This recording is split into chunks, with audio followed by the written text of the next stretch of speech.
Before we get into the show, I just wanted to take a minute to thank all of the regular listeners. As we come into the end of 2023, I've taken stock of what I need to be doing in 2024, and that includes going down to one episode a week. Although I do love having the conversations and sharing them with everyone, right now my time and focus is being called somewhere else. So, starting this week, I'm only going to be releasing one episode per week. It's going to be coming out on Thursdays at the normal time. Thank you for listening. I really appreciate it, and I hope that you continue to find value in the content that's being created. Have a wonderful holiday season, and I wish you all the best in 2024. Welcome to Changing the Channel with Joe Garner, a show about shifting our individual and collective beliefs on what is possible for the future of humanity. As our understanding of how our reality continues to shift, we are at a point of reunification between science and spirituality. What does the world look like when we break free from the generational trauma that has kept most humans playing small for thousands of years and step into our full power as the co-creators of this reality? I always ask that you keep an open mind with this podcast.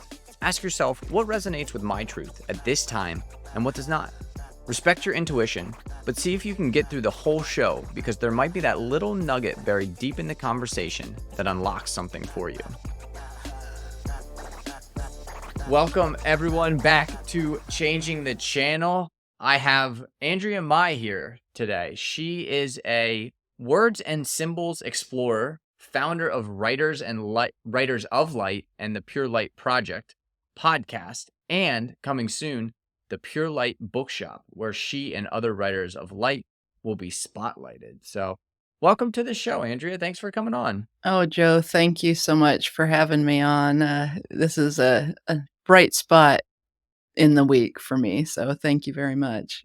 Beautiful. I love that. Yeah, you said you were working on your deck earlier, so I'm glad we could take a little break and have a thoughtful conversation in the middle of a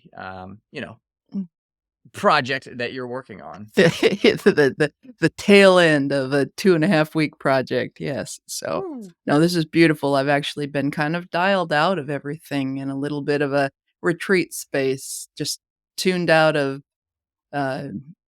online for the last 3 or 4 weeks, and really, so this is really wonderful. I feel fresh and ready to hang out with you and have this conversation. So Beautiful. Well, let's get right into it. Right. Give us a little background of your journey to where you're at. Where did it start? What were kind of the major milestones, and what are you offering to the world right now? Beautiful. Yes.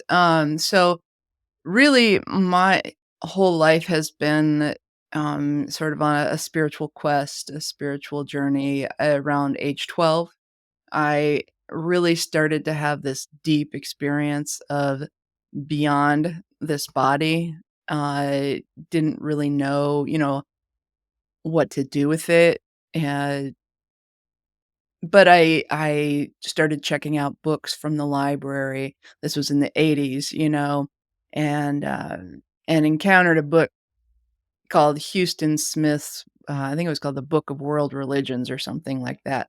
That was about as broad as you could get in the little tiny town it wasn't even a town that I lived in at that time. And so that book really was like this opening, things I didn't understand, they were writing it, but some part of me really like got it, even though maybe cognitively I couldn't grasp all what is the Tao, you know? Um, so, and then fast forward, you know, I've been basically through a number of really deep spiritual transformations, communities. I spent time in theology, in a theology program, in a progressive Christian community, preparing to go into ministry. But I was a Buddhist trying to fit into that box, and then uh, undid that. Like what I went in, I understood the consciousness of Christ. I understood the love. I just couldn't squeeze everything into a little tight box. And so I spent a lot of time in Buddhist communities.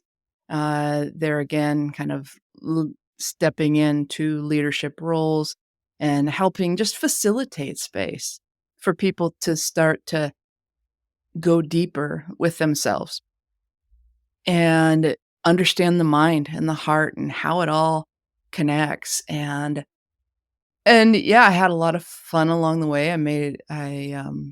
The last 4 or 5 years, I had stepped away from organized communities and really have been on a solo sort of trajectory, and then I I'd never expected the whole world to be coming along for this ride, so when things really started, like, that was mind-blowing to me and so beautiful because my heart had always had this, like, vision of what is possible for us if people could just see beyond, you know, what was presented. And so it's been really interesting. I've gone down a lot of different avenues and, basically it's just continued to build. I write about it, I teach about it, I create a lot of videos and podcasts around my path has always been live deeply, understand it, and then do my best to express or explain what I understand, in some form, whether it's books or blogs or whatever. And in that, I I had always been, um, deeply connected to spirit, to source, and my prayers were quiet. I did a lot of what I didn't know was healing work, you know, but people would say, "Andrea, your prayers are so strong," and whether I spoke or it was just my presence. And so when I encountered quantum healing, that was a whole, like, another that it felt amazing to come into that because it felt like somebody had identified what was the thing I was doing, and so that was really a wonderful opening about 4 years ago, and I don't know why my Word document is suddenly opening up on my page. Hold It excuse was me a it moment. was meant to be. It wants me to write. Um, and so I went down that, and I've worked with a lot of people in 2 forms, either writers trying to communicate their message, people who aren't writers but wanna share in books or other ways, through writing, and then I've done a lot of transformational, healing and coaching work with people often around both matters of the heart and physical. What I'm doing right now, it's an interesting time to be Andrea, honestly. I have basically spent 2023 deconstructing my entire life, and so, I'm just now beginning to because everything that wasn't useful had to be stripped away. Everything that wasn't of the frequency at which I wanna live my life had to just literally be let go, and very intentionally. And so, um, that's looked a little bit like maybe I'm standing still, but really I'm not. It's just a lot of behind the scenes and inner work, and I think a lot of people are going through that. So, this is not unique to me.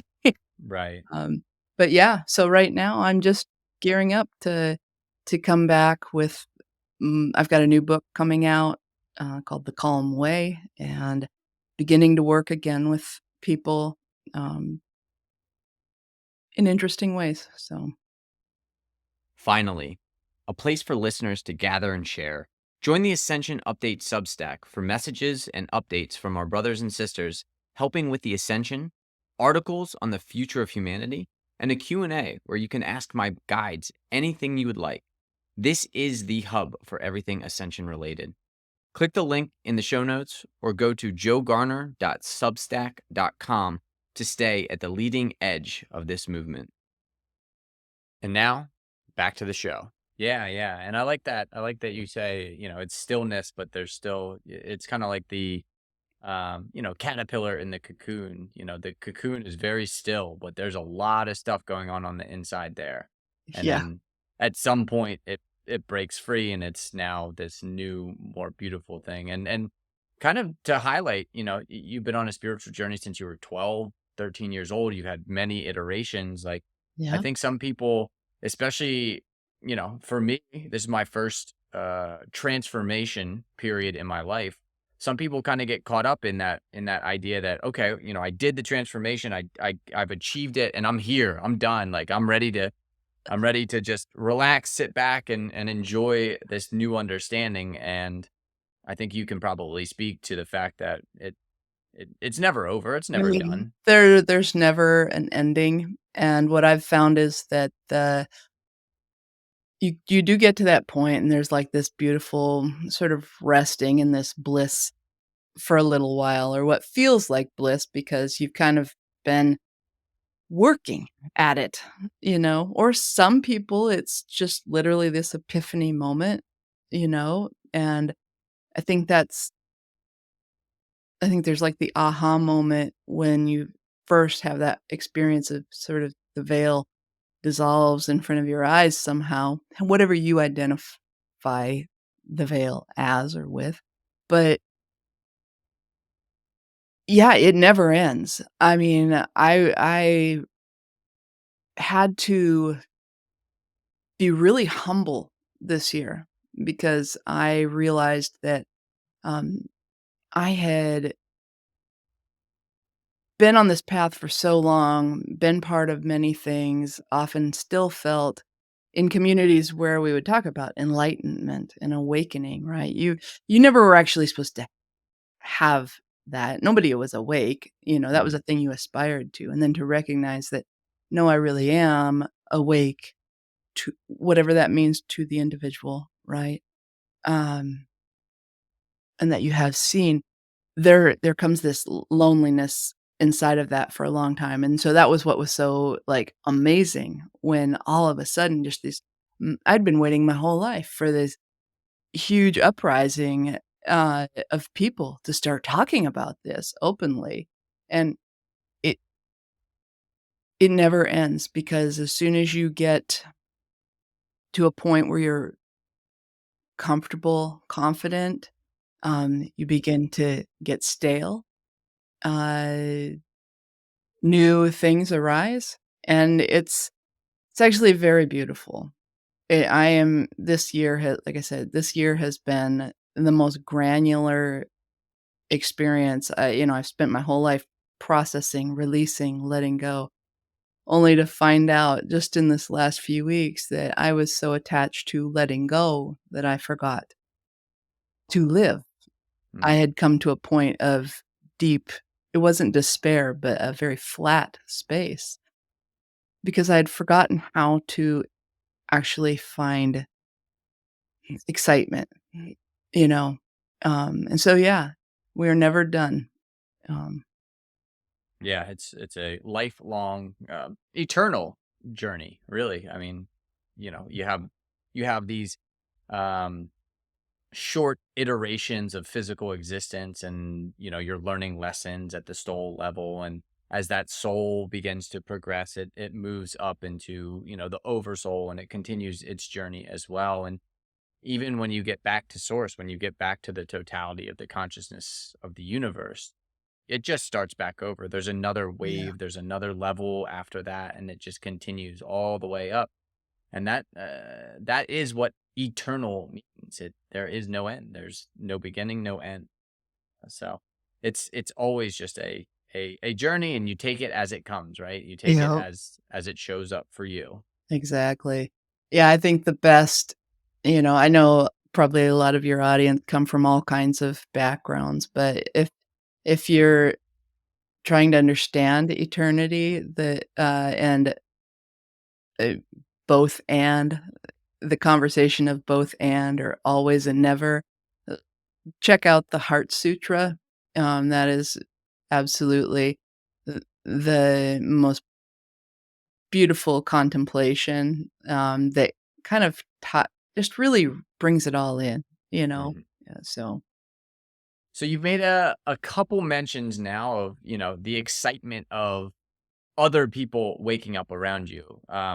Let's get a little bit into that. Like yeah. what do you see in the collective? What do you see happening right now? What are the positives? What are framed as negative experiences? And how do you see those all playing together as the consciousness of the planet continues to shift? Yeah, it's really beautiful, to witness. It's even, like, now versus a year ago.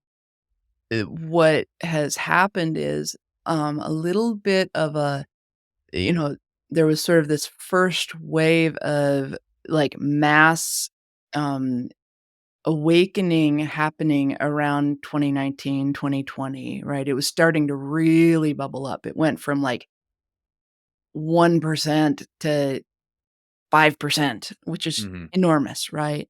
And now maybe we're at, like, 7 or 8 or 10%, but, of the collective, like, being beyond that, like, initial birthing, right? That Right.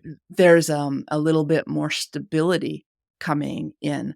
Conversations are happening, like, I love eavesdropping in public. I love to go and listen, and I always have, and the conversations I hear now are so different from what I heard a year ago, 5 years ago. What I see is even those who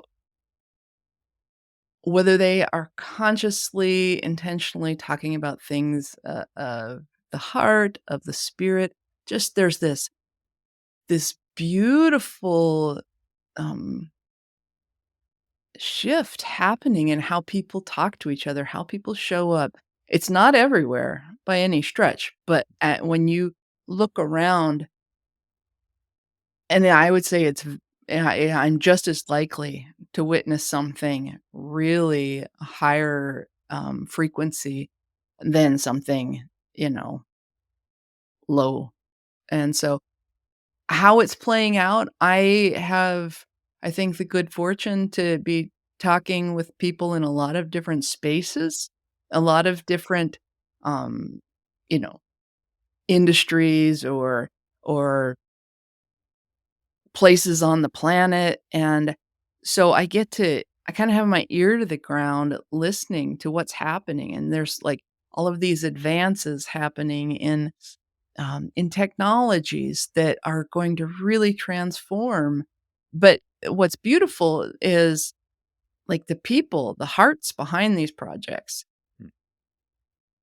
is a completely different conversation than it would have been 5 years ago. It's very heart-centered, it's not heart-centered in the way of, "I'm going to save," like this savior mentality or it's very collaborative. It's very mm, there's just this really it's a thing that's beyond words. It feels like when you're floating up together, right? It's this rising, and there's not as much room for the egoic trips to come in and play because people really are ready. Like, there's enough people really ready to make powerful shifts, um, across the whole thing, you know? Hmm. So, anyways, that's what I've witnessed. Um, Yeah, that's fascinating, and kind of see that. I think a lot of people are experiencing this. They're experiencing this kind of new paradigm of heart centered business, heart centered actions from people, and maybe they don't see it consciously. Maybe they're just like it's in their unconscious mind. Oh, that was actually a really nice conversation that I just had, but they're just not really fully conscious of this shift in the consciousness that's happening on the planet. But I think as you become more conscious and more aware of what's happening, where we're at in this transition in humanity, you really do start to see it, everywhere in the world, even at, some of the higher levels of these traditionally top-down authoritarian systems that have been created, you do start to see some very high up businesses that I was talking with a sustainability um, consultant the other day, and she was basically saying how even companies like Walmart see maybe they see it through a lens of if we end up destroying the world, then we can't make any more profit, but they're actually seeing how it benefits everyone on the planet to a make sustainable choices, b empower their employees to make better decisions, and c that a distraught humanity is not a very good consumer humanity, right? And again, you can't really judge the lens that they're looking at it because they're unconscious of the shift that's happening, but it's happening in them as well, and Well, they're paying attention to it. yeah. Yeah, I think there used to be, this very, right or wrong, very righteous indignation, sort of, "This is how we do things. We've gotta fight. We've gotta battle for things to be fixed, to be right." And if there's battle, you know? It's division instead of union, I've gotta trample the other people in order to get my way, and it didn't matter if you were looking at, you know, the political arena, which I have nothing to do with, anymore, or in business, or even in, the way like, little kids, would talk to each other and treat each other, you Hmm. know? It's funny. I really don't pay much attention, but I always got such a kick out of, uh, the concept of I was thinking about this the other day. Somebody gave me I don't really do sporting events, but once a year, somebody gives me a ticket to something, and I was watching this professional soccer game, and it was like there was people all around me still just being like, the way people have always been. And I was thinking about all the little kids who, get, like, the gold stars for just showing up, right? And there were generations, my generation and the one after, like, really made fun of that, you know, of, "Oh, they just showed up." But how beautiful is that? That you can just show up and you can play, and have a good time. And so it was this really weird dichotomy of having these people shouting really rude things, at least to my way of thinking, and then there was a parent, a mother and father who had brought their child with, and the baby was probably about 9 months, and this little light baby was the chillest, most beautiful soul just sitting right next to me, and I spent most of the soccer game just, like, communicating and hanging out with this little baby. It was like, it's everywhere. A lot of those old habits and patterns that you see in the public arena are just habits and patterns that people haven't realized can be different, and they can still have a good time, Hmm. you know? Yeah, and I think people are, they're experiencing the the other side of what it feels like to not be just commanded by your, egoic pursuits, your what brings you, very short-term joy, but long-term, a lacking sense of fulfillment in Mm, your life. yeah. And it seems to be happening earlier and earlier and earlier as well. I mean, with my generation, I think there's a lot of people who are experiencing that in their mid 30s, early 30s, even in their 20s. They're experiencing this like deep unfulfillment with the way that they've been told they need to live. And they're making decisions and choices, and they're changing the way that they're living, and they're really coming into um a way of life that is suited for them specifically, not suited for whoever designed the system that they kind of grew up into. And I'm sure this happens on a regular basis throughout all of history, but it does feel different this time. It feels like this is, instead of just changing the system, we're changing the people that are in the system, that their Yeah. people are shifting their perspectives and how they view reality. And again, just the incredible amount of resurgence of spiritual um, uh, content that is out there, that's being reframed as spiritual content. So like Eckhart Tolle and some of those guys, basically reframing old Buddhist or Ayurvedic practices and putting it out and then selling, hundreds of millions of dollars worth of books because there's a thirst for it. There's a want for that kind of knowledge. And then, people like Tony Robbins who are teaching people how to take back their power, how to really find their purpose and dive into who they were meant to be. They're finding that this massive commercial success, and Yeah. it's incredible to kind of see across the world all of those things happening. Yeah,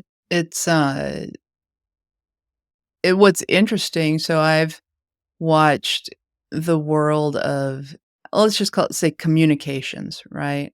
Um, I've always been a writer, and so I studied a lot of things like copywriting and the info marketing sort of industry, and it was so gross, like, even before, like, it was so gross, and what's so much fun now is to see, like, even that, like, it's shifting, right? And it's, uh we get to show up a little bit more with our heart, with our story, not with the schlock, you know? Uh, it's it's invited, I think. Mhm. The consumers are just ready, that word, right? Consumers, like, we're ready to see people as people, and,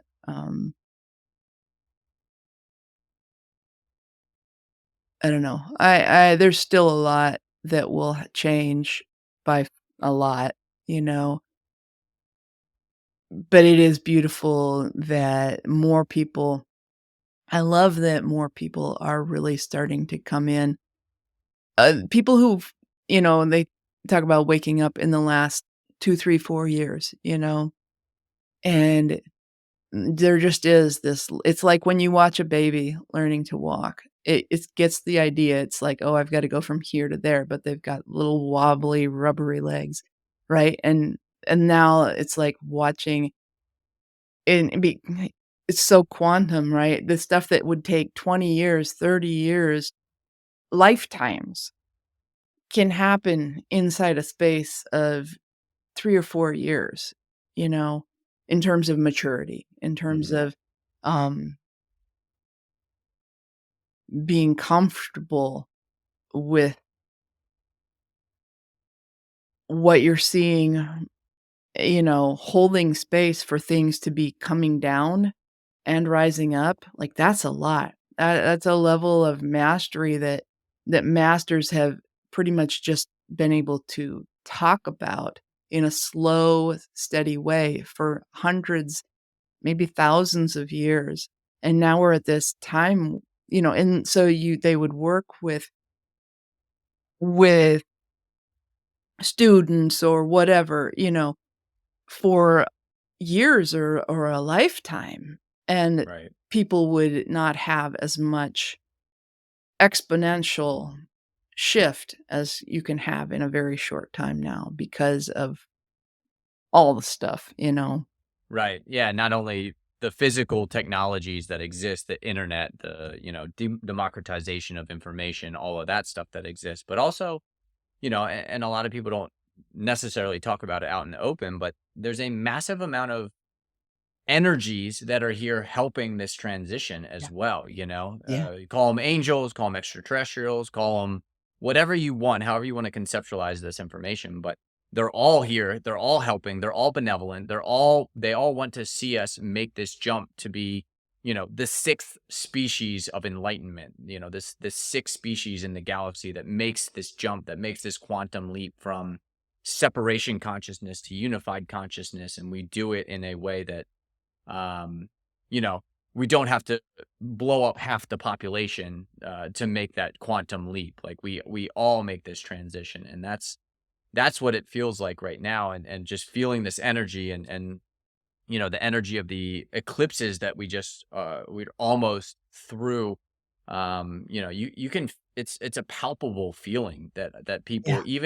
even people that aren't necessarily on their journey, they can feel that as well, and they're starting to react and feel into it even a little bit more. And yeah, just the speed. Again, my awakening moment was in 2021, and in 18 months I had kind of figured a whole lot of things out that probably, if I was alive 300 or 400 years ago, I would have Yeah. had to have bumped into the right person and then, made an impression on them. And maybe they would have taken me under their wing and we would have had Mhm. a 2 or 5 or 10 year apprenticeship. And it took me 18 months to like find information, figure out what I needed. Again, I worked very well. I was meditating at the time.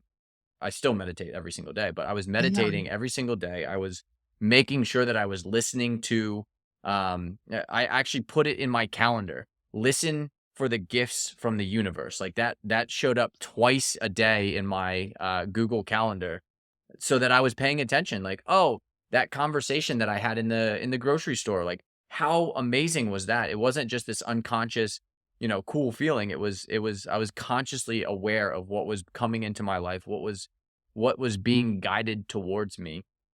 And yeah, it's amazing to see, and I'm excited for more and more people. And that's kind of, I hope that this podcast turns into like a little bit of a guiding light, a little bit of a way. And I'm sure with your podcast and, um, all the writings that you're doing, it's just trying to show and share your perspective, a little bit of a guidepost or a light for people to as they go down their journey.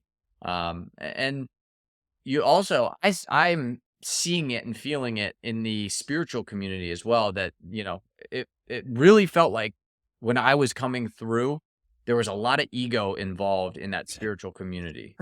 That there were a lot of people that were like, "I am here to help as many people as I can, and without me, we might not make it through this period in humanity." But even those people are starting to really mature and come into their mature spiritual being, Yeah. which is great to see. And again, yeah, it's just allowing people to um light their light from your light instead of you trying to light everybody else's light. Oh, I love that. That's a beautiful way to look at it. I really like that. Wow. Yeah. So it's been Oh, it's very cool to see. And I yeah, the I go ahead. and it's I really wanna encourage people to understand, to really know that it's okay wherever you are in your path. Like, however you come to your experience of greater awareness, however you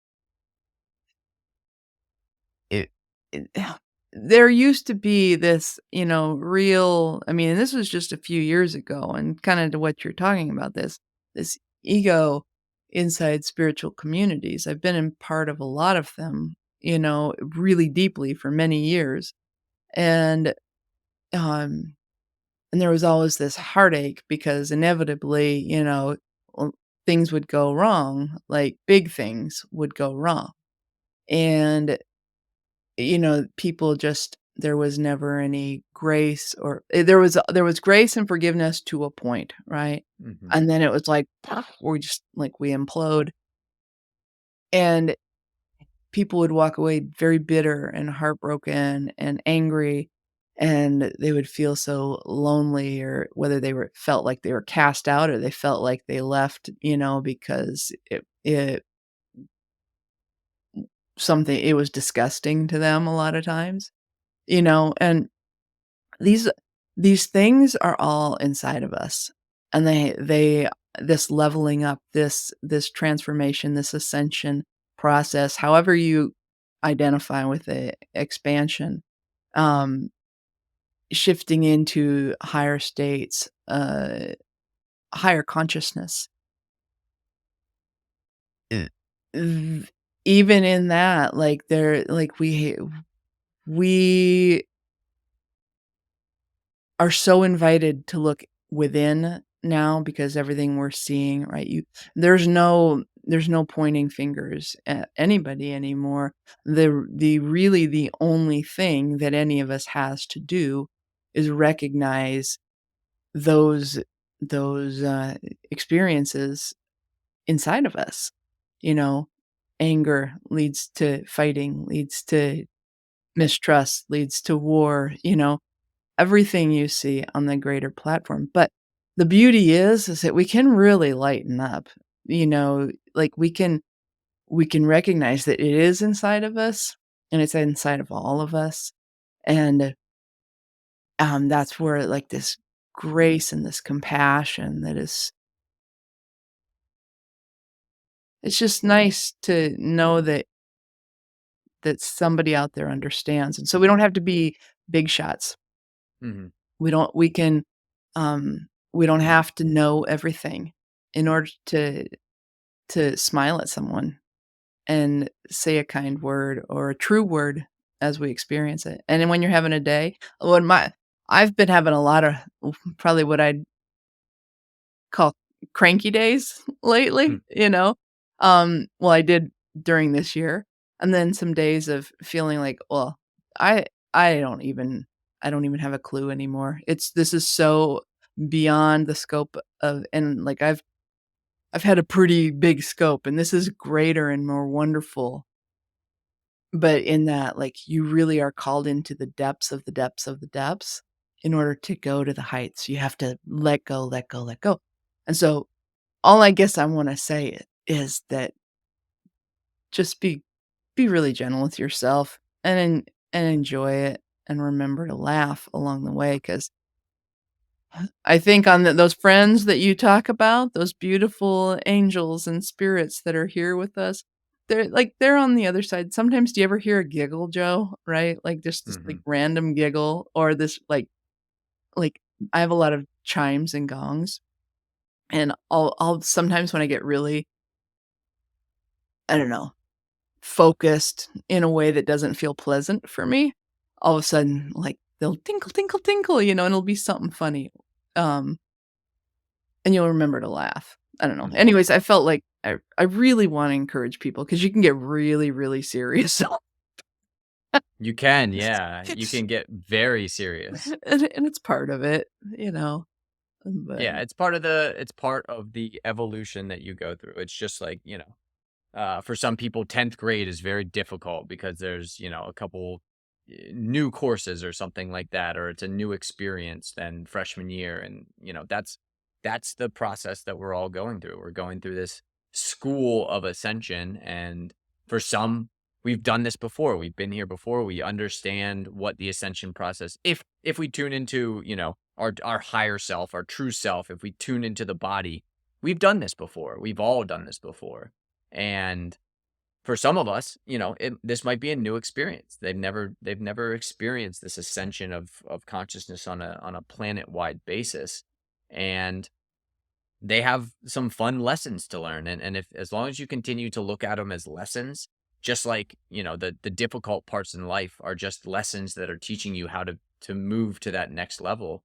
It's bearable. You're able to take on those lessons and enjoy them instead of feeling like this is the end of the world. This is like everything's collapsing. We're falling apart. It's just lessons in the collective, in the individual, lessons to be experienced. yeah, I like to sometimes I think there's a point at which lessons is really meaningful for people.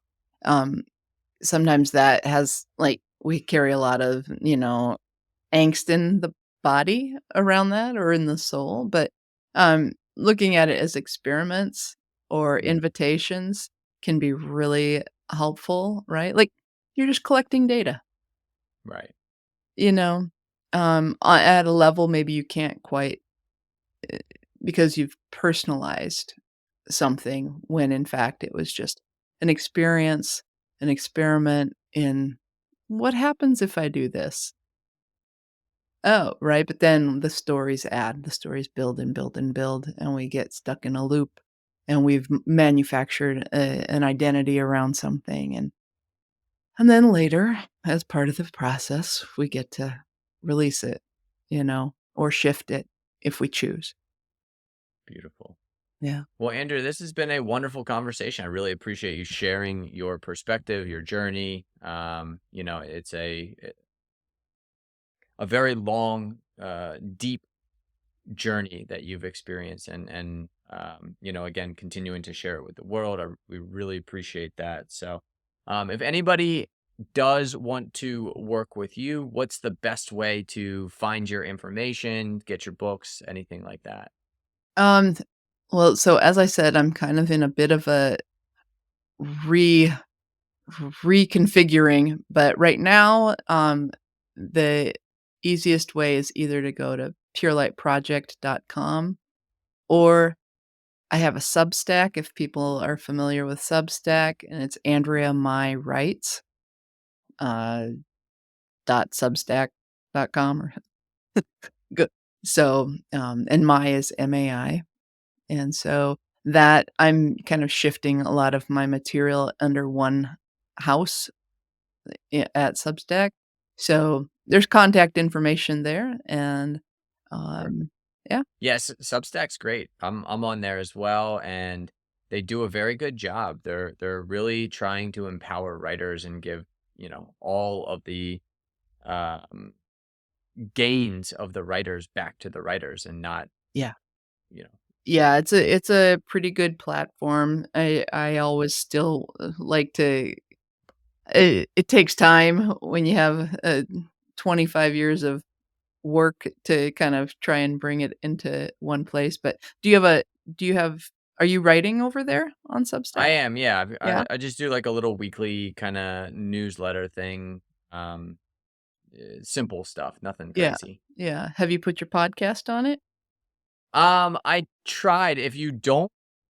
Um, if you don't host it on there, it doesn't update automatically. So I ended up, Yeah. I linked the podcast. If you hit podcast on my Substack, it'll take you to my podcast website instead of it being hosted on Substack. Okay, cool. Yeah. Yeah, I don't know. I'm playing with it, and so seeing how that goes, and videos, like putting my stuff that's on YouTube.